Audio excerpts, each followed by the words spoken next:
अथ कीलकम।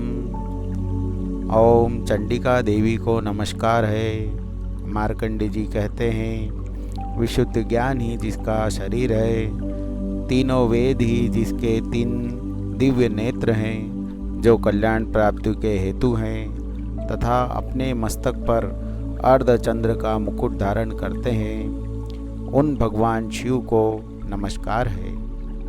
मंत्रों का जो अभिकीलक है, अर्थात मंत्रों की सिद्धि में विघ्न उपस्थित करने वाले शाप रूपी किलक का जो निवारण करने वाला है, उस सप्तशती स्तोत्र को संपूर्ण रूप से जानना चाहिए और जानकर उसकी उपासना करनी चाहिए। यद्यपि सप्तशती के अतिरिक्त अन्य मंत्रों के जप में भी जो निरंतर लगा रहता है, वह भी कल्याण का भागी होता है। उसके भी उच्चाटन आदि कर्म सिद्ध होते हैं तथा उसे भी समस्त दुर्लभ वस्तुओं की प्राप्ति होती है। तथापि जो अन्य मंत्रों का जप न करके केवल इस सप्तशती नाम स्तोत्र से ही देवी की स्तुति करते हैं, उन्हें स्तुति मात्र से ही सच्चिदानंद स्वरूपिणी देवी सिद्ध हो जाती है।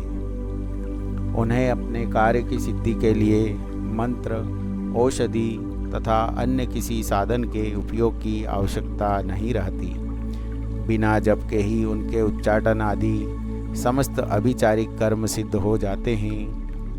इतना ही नहीं, उनकी संपूर्ण अभीष्ट वस्तुएं भी सिद्ध होती है। लोगों के मन में यह शंका थी कि जब केवल सप्तशती की उपासना से अथवा सप्तशती को छोड़कर अन्य मंत्रों की उपासना से भी समान रूप से सब कार्य सिद्ध होते हैं, तब इनमें श्रेष्ठ कौन सा साधन है?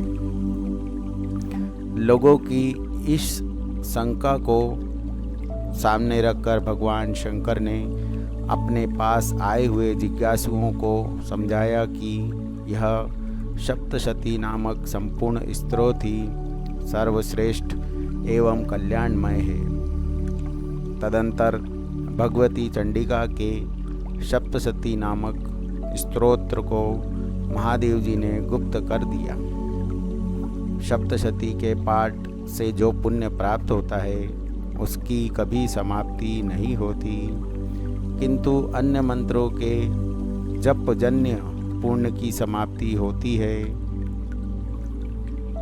अतः भगवान शिव ने अन्य मंत्रों की उपेक्षा जो सप्तशती की ही श्रेष्ठता का निर्णय किया, उसे यथार्थ ही जानना चाहिए।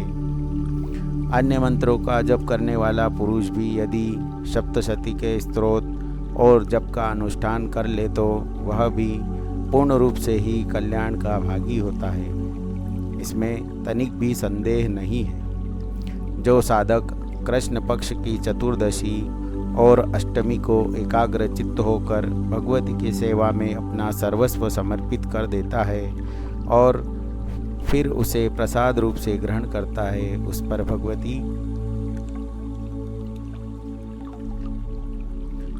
प्रसन्न होती है, अन्यथा उसकी प्रसन्नता नहीं प्राप्त होती।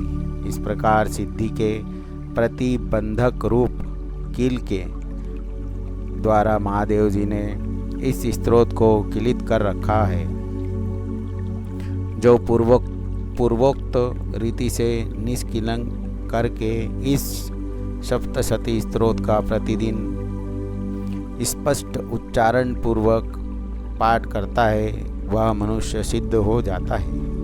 वह देवी का पार्षद होता है और वही गंधर्व भी होता है।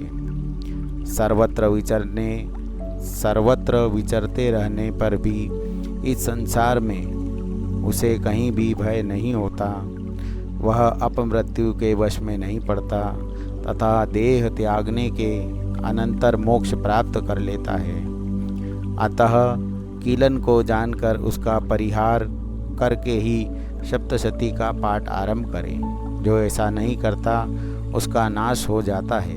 इसलिए किलिक और निष्किलन का ज्ञान प्राप्त करने पर ही यह स्तोत्र निर्दोष होता है और विद्वान पुरुष इस निर्दोष स्तोत्र का ही पाठ आरंभ करते हैं। स्त्रियों में जो कुछ भी सौभाग्य आदि दृष्टिगोचर होता है वह सब देवी के प्रसाद का ही फल है। अतः इस कल्याणमय स्तोत्र का सदा जाप करना चाहिए। इस स्तोत्र का मंद स्वर से पाठ करने पर स्वल्प फल की प्राप्ति होती है और उच्च स्वर से पाठ करने पर पूर्ण फल की प्राप्ति होती है। अतः उच्च स्वर से ही इसका पाठ आरंभ करना चाहिए।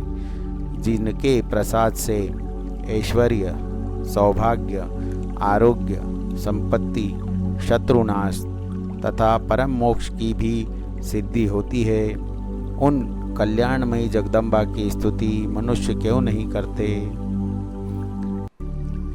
यह निष्किलन अथवा शापोद्धार का ही विशेष प्रकार है। भगवती का उपासक उपयुक्त तिथि को देवी की सेवा में उपस्थित हो अपना न्यायोपार्जित धन उन्हें अर्पित करते हुए एकाग्र चित्त से प्रार्थना करे, मातः आज से यह सारा धन तथा अपने आप को भी मैंने आपकी सेवा में अर्पण कर दिया। इस पर मेरा कोई सत्वत नहीं है। फिर भगवती का ध्यान करते हुए यह भावना करे मानो जगदम्बा कह रही हो, बेटा संसार यात्रा के निर्वार्थ तू मेरा यह प्रसाद रूप धन ग्रहण कर। इस प्रकार देवी की आज्ञा शिरोधार्य करके उस धन को प्रसाद बुद्धि से ग्रहण कर और धर्म शास्त्रोक्त मार्ग से उसका सद्व्यय करते हुए सदा देवी के ही अधीन होकर रहे। यह दान प्रतिग्रह करण कहलाता है। इससे सप्तशती का शापोद्धार होता है और देवी की कृपा प्राप्त होती है। यहाँ किलक और निष्किलन के ज्ञान की अनिवार्यता बताने के लिए ही विनाश होना कहा है। वास्तव में किसी भी प्रकार देवी का पाठ करे उससे लाभ ही होता है। यह बात वचनांतरों से सिद्ध होती है। इति किलकम स्तोत्र संपूर्ण। विषय वीडियो अगर पसंद आया हो तो चैनल को सब्सक्राइब करें, लाइक करें, शेयर करें।